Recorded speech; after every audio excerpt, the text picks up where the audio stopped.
છોટાઉદેપુર જિલ્લામાં આમ આદમી પાર્ટીની એક ભવ્ય પરિવર્તન સભા યોજાઈ હતી।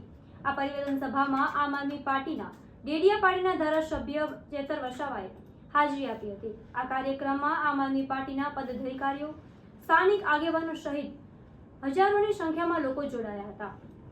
જનતાએ છોટાઉદેપુરમાં યોજાનાર સ્થાનિક સ્વરાજની ચૂંટણી માટે પરિવર્તનના સંકેત આપી દીધા હોય એવું સ્પષ્ટ દેખાઈ રહ્યું છે। નમસ્કાર, હું છું મમલ અને અમારા વિશેષ કાર્યક્રમમાં તમારું સ્વાગત છે। કવાડમાં આમ આદમી પાર્ટીની પરિવર્તન સભામાં સ્વયંભૂ હજારોની સંખ્યામાં લોકો ઉમટી પડ્યા છે। 8 જાન્યુઆરીના રોજ કેબિનેટ મંત્રી નરેશ પટેલ, પૂર્વ મંત્રી ગણપત વસાવા અને પૂર્વ સાંસદ ગીતાબેન રાઠવા સહિત તમામ ધારાસભ્યોએ લોકોને ગેરમાર્ગ દોરવાના પ્રયાસો કર્યા હતા। એમણે કહ્યું કે કોઈ પ્રોજેક્ટની મંજૂરી આપવામાં આવી નથી, પરંતુ આંબાડુંગરમાં જે જીએમડીસીનો પ્રોજેક્ટ છે એમાં 28 ગામોની જમીન સંપાદિત કરવાનું ગેજેટ નોટિફિકેશન ભાજપ સરકારે જાહેર કર્યું હતું। તો આવો સાંભળીએ વધુમાં ચેતર વસાવાએ શું કહ્યું। મહેશભાઈ વસાવા આના પહેલા ભાજપમાં હતા। ભાજપની આખી સરકાર, પોલીસ એમની છે અને એવા કેવા સિક્રેટ ડેટા હશે ભાઈ, મને તો કંઈ ખબર નથી। અને એવી કોઈ સિક્રેટ ડેટાની વાત હોય તો કરો ફરિયાદ મારા પર, લીગલી નોટિસ આપો, જવાબ આપીશું। એટલે આ બધી પાયાવિહોણી બાબતો છે। હમણાં નર્મદામાં મોદીજી આવ્યા, 100 કરોડ રૂપિયાનો ખર્ચો કરી ગયા। એ 100 કરોડ રૂપિયા આદિજાતિ વિકાસના બજેટમાંથી વપરાયા છે। એટલા 100 કરોડ રૂપિયામાં તો ગાંધીનગરમાં આલિશાન અમારા આદિજાતિ બાળકો માટે સંકુલ બની જતું। એમાં અમારા બાળકો તૈયારી કરતા, પોલીસ બનતા, એન્જિનિયર બનતા, આઈએએસ બનતા, આઈપીએસ બનતા। એની જગ્યાએ 2.5 કલાકમાં મોદી સાહેબ આવ્યા અને 100 કરોડનો ધુમાડો કરીને આદિજાતિના જતા રહ્યા। એમાં તો કેટલા લોકો આજે અમારી કારકિર્દી બનાવતી। તો આ પ્રકારના પ્રજાના પૈસે પ્રોગ્રામો કરવાના અને એ પ્રોગ્રામોમાં અમારા વિરુદ્ધ ભાષણો કરવાના એ કોઈ વ્યાજબી નથી। આજે લોકોને મુદ્દાથી ગેરમાર્ગે દોરવાનું કામ, ધ્યાન બીજી જગ્યાએ દોરવાનું કામ ભારતીય જનતા પાર્ટી હોય કે આવા કોંગ્રેસના મહેશભાઈ જેવા નેતાઓ કરે છે। કેબિનેટ મંત્રી સહિત જે તમામ ધારાસભ્યો, સંસદ સભ્યો, જે પદાધિકારીઓ હતા તેઓએ ચેતર વસાવાને મસીહા બની અને લોકોને ગુમરાહ કરી રહ્યા છે એવો આક્ષેપ કરી રહ્યા। શું કહેશો? ચૈતરભાઈ એક સામાન્ય પરિવારમાંથી રાજનીતિમાં આવેલા છે। અહીંયા મંચસ્થ બધા જ લોકો, અમારી કોઈ પેઢી દર પેઢીની રાજનીતિ નથી।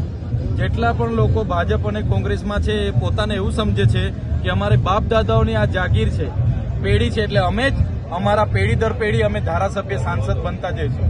પણ અમે હવે નવો ચીલો પાડ્યો છે। આ યુવાનો બધા હવે તાલુકા, જિલ્લા અને ધારાસભ્યમાં લડવાના છે અને એ લોકોની સત્તા જવાની છે। એના ડરથી આજે ચૈતર વસાવા વિશે એ લોકો એલફેલ બોલે છે, પણ જનતા ખૂબ સારી રીતે જાણે છે લોકશાહીના ઢબે આવનારી તાલુકા, જિલ્લા પંચાયતોમાં એમને જવાબ મળી જવાનો।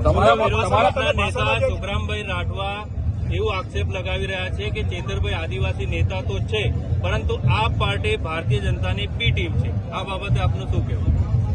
જો ચૈતર વસાવા કે આમ આદમી પાર્ટી ભારતીય જનતા પાર્ટીની બી ટીમ હોય ને તો અમે દર વર્ષે અમને જેલ ના થાય, અમારા પર 19 જેવા કેસ ના થાય, અમારા બધા લોકો પર કેસો ના થાય। આજે તમે કોંગ્રેસનો એક નેતા બતાવો જેને જેલ થઈ હોય, બતાવો તમે। ગઠબંધન તો અમારું કોંગ્રેસ સાથે હતું। ભરૂચ લોકસભામાં કેમ મને મદદ ના કરી ભાઈ? વિસાવદરમાં ગોપાલભાઈ સામે કેમ ઉમેદવાર ઉતારવો પડ્યો? તો વાત માત્ર ને માત્ર ત્રીજો મોરચો ચાલવા દેવામાં આવે નહીં એની છે। 5 વર્ષ કોંગ્રેસના ધારાસભ્ય બને, 5 વર્ષ ભાજપના। બધા વેવાઈ વટુલાવાળા છે, બધા એકબીજાના જમાઈ છે અને એકબીજા મામા ભાણિયા છે। એટલે બધાને પોતાની સત્તા જવાની છે, એના ડરથી આજે ચૈતરભાઈને ટાર્ગેટ કરે છે। પણ ચૈતરભાઈ પ્રમાણિક છે, નિષ્ઠાવાન છે અને લડશે। છેલ્લા શ્વાસ સુધી આદિવાસી સમાજનો અવાજ બનશે અને અમે આદિવાસી સમાજના અધિકારો અપાવીને રહીશું। તમે તમારા ભાષણની અંદર કેબિનેટ મંત્રીએ સાપુતારામાં જમીન લીધી, ભાગીદારી કરીને વાત કરી છે। કયા મંત્રી છે, એમનું નામ શું છે અને ક્યાં ભાગીદારી કરી છે? ગુજરાત આદિજાતિ મંત્રી, પૂર્વ વન મંત્રી, આદિજાતિ મંત્રી। તમે સાપુતારા જાઓ, હોટલોના નામ જોઈએ તો મારી પાસેથી લઈ જાઓ। બોમ્બેમાં જાઓ, રિસોર્ટો હોટલોના નામ જોઈએ તો મારી પાસે લઈ જાઓ। કોસંબા જાઓ, ત્યાં જ્વેલર્સના નામ જોઈએ તો મારી પાસેથી લઈ જાઓ। કરોડો રૂપિયાના આસામી બનીને આજે બેઠા છે ને અમારા બાળકોના આજે આંગણવાડી નથી બની। કરોડો રૂપિયાના ભાજપના લોકોના બંગલાઓ બની ગયા, અમારા બાળકોની શાળા નથી બની। અમારા યુવાનો ભણી ગણીને આગળ આવ્યા ત્યારે એમને પેપર ફૂટી ગયું, નોકરી નથી મળી અને અમારા યુવાનોને એ લોકો ગેરમાર્ગે દોરે છે। એટલે જ્યારે પણ અમારી સરકાર બનશે અમે તમામ વિગતે અમે તપાસ કરાવીશું અને એવા તમામ નેતાઓને જેલ ભેગા પણ અમે કરીશું. છોટાઉદેપુર જિલ્લામાં આગામી જિલ્લા પંચાયત તાલુકા પંચાયત જે છે એનો લીડરશીપ કોને સોંપવામાં આવશે?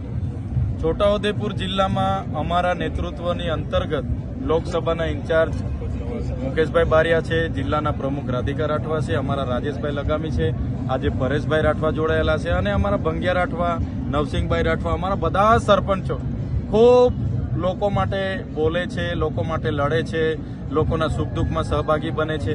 બધા જ લોકોના નેતૃત્વમાં અમે ચૂંટણી લડવાના છે. અમારી ચૂંટણીમાં અમારી પાસે દારૂ નથી, પૈસા નથી, અમારી પાસે કરોડોના મંડપો બનાવવાના પૈસા નથી, કરોડોના સમોસાના પૈસા નથી, ટોયલેટોના પૈસા નથી. અમારી ચૂંટણી અમારી જનતા સ્વયંભૂ લડવાની છે અને અમારી જનતા અમને જીતાડીને તાલુકા જિલ્લામાં અમારા લોકોને સત્તા આજે કેટલા લોકો જોડાયા? આજે કેટલા લોકો જોડાયા? કંપની ચેતરભાઈને ફંડિંગ કરે છે તેવું મહેશભાઈ વસાવાએ ગઈકાલે આક્ષેપ કર્યો છે, શું કહેશો? મહેશભાઈ નવરા છે.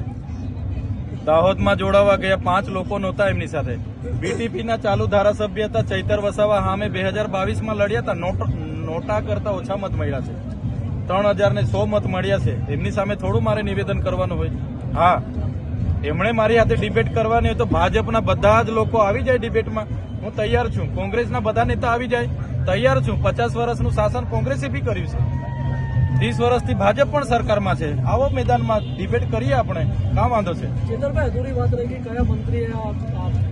ભાજપના પૂર્વ આદિજાતિ વન મંત્રી જેણે અહીંયા આવીને ભાષણ કર્યું છે ચૈતર વસાવાનું. આવનારા દિવસોમાં જેણે આદિવાસીના ખોટા પ્રમાણપત્ર ખોટા લોકોને આપ્યા છે, આવનારા દિવસોમાં કોસંબા હોય, સુરત હોય, જેટલા જ્વેલર્સમાં એમની ભાગીદારી છે, જેટલા સાપુતારામાં એમના રિસોર્ટ અને હોટલો મોટલો છે, બોમ્બેમાં દીવ દમણમાં હોટલો મોટલો છે, 27માં અમારી સરકાર બને છે, એવા બધા જ નેતાઓને ઇન્કવાયરી અમે નામ તો બોલો. 460 કરોડ રૂપિયા અપાવવાની ફરજ પાડી એ ચૈતર વસાવા છે. તમારા જેવા માય કાંગલા નથી. આ ભીડ એ તમારા જેવા. અમારી પાસે 7 કરોડનો મંડપ નથી, અમારી પાસે 2 કરોડનો ડોમ નથી, અમારી પાસે 5 કરોડનું સ્ટેજ નથી, અમારી પાસે ભીડ લાવવા માટે 7 કરોડ 71 લાખ રૂપિયા ટ્રાયબલના નથી, અમારી પાસે ડેકોરેશનના 16 કરોડ આદિજાતિ બજેટના નથી, અમારી પાસે મોબાઈલ ટોયલેટ માટે 2 કરોડ ને 40 લાખ રૂપિયા નથી, અમારા લોકોને નાસ્તા સમોસા ખવડાવવા માટે અમારી પાસે 2 કરોડ નથી, અમારા લોકોને ચા પીવડાવવા માટે 2 કરોડ નથી. અમારા લોકો આ સ્વયંભૂ અહીંયા આવેલા છે. આ લોકો કોઈ દારૂ ચિકન માટે આવ્યા નથી, આ લોકો કોઈ પૈસા પાઇચા માટે આવ્યા નથી. આ લોકો સ્વયંભૂ આવેલા છે અને એ લોકોની આત્મા આજે જાગી ગયેલી છે. ત્યારે તમે બધાને પણ વિનંતી કરું છું, તમારી આત્મા આજે જાગી છે, બીજા 10 જણની પણ આત્મા જગાડો અને આવનારા દિવસોમાં છોટાઉદેપુરમાંથી ભારતીય જનતા પાર્ટી હોય કે કોંગ્રેસ હોય, એમના સુપડા સાફ તમે કરી દો. આઝાદીના 50 વર્ષ કોંગ્રેસનું શાસન હતું. એ જમાનામાં ડેમોની પરિયોજનાઓ બની, એમના એમઓયુ થયા, પ્રોજેક્ટો થયા, રોડ થયા, કોરિડોર થયા, નહેરો નીકળી, હાઈટેન્શન લાઈનો નીકળી અને બધા જ પ્રકારના પ્રોજેક્ટો થયા. એ જ પ્રકારે ભારતીય જનતા પાર્ટીની 30 વર્ષની શાસનમાં એનું અમલ થયું. આજ દિન સુધી પૈસા એક નથી લાગુ, અનુસૂચિ 5 લાગુ નથી. આપણને જે આર્ટિકલ 230, આર્ટિકલ 330, 332 અંતર્ગત શૈક્ષણિક અને રાજકીય અનામત મળ્યું છે, એને પણ આજે છીનવવાની વાત છે. આપણા તમામ 73 એના અધિકારો છીનવવાની વાત છે. પૈસા એક્ટ અંતર્ગત ગામ સભાના પાવરો છીનવવાની વાત છે. ત્યારે આજે મારા વડીલોને, મારી માતાઓને, મારા યુવાન સાથીઓને હું આહ્વાન કરવા માટે આવ્યો છું. આજે મંચ પર બેઠેલા તમામ સરપંચો, અમારા તમામ પદાધિકારીઓ તમારા માટે લડવા માટે તૈયાર છે. આ ચૈતર વસાવા તમારા માટે છેલ્લા શ્વાસ સુધી લડવા તૈયાર છે.